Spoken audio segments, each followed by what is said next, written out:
Many, many years before I got the Stones, Ronnie Van Zant wanted to change management and said, Sidney, I know you're trying to get the Stones.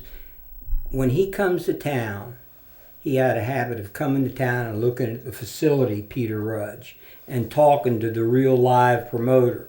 He had to do a good job for the world's biggest band, the most well-oiled machine.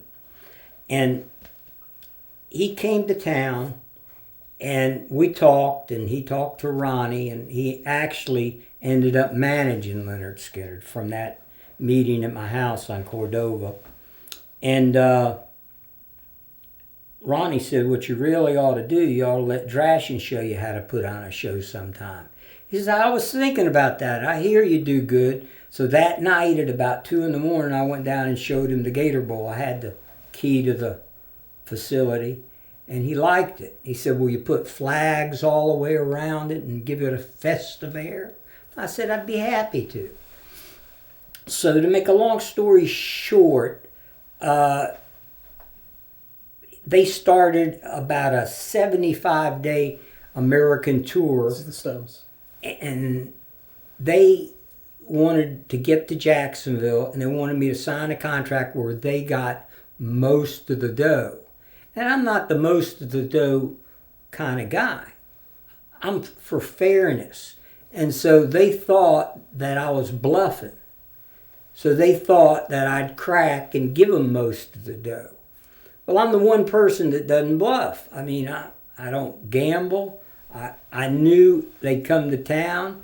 They're in one band managed by Peter Rudge, especially the Rolling Stones, that would go around without a signed contract. But they were getting cute, and he got colored by the fact that he was going to manage Skynyrd. So he had Paul Wasserman, I remember the PR firm's name, headlined me 2 days in a row that we're having a fight. Sidney says they want to land the helicopter and it was too dangerous. And they this. I made up all this foo-foo. I didn't want the kids to know it was over money. So he finally came out of his Airstream with a white hanky waving it. Jagger came up to me and says, how long do I got to play? I said, till I say get off the stage. And he got on the stage. I brought him on. I sat there where he got to go off. And it started raining, just lightly.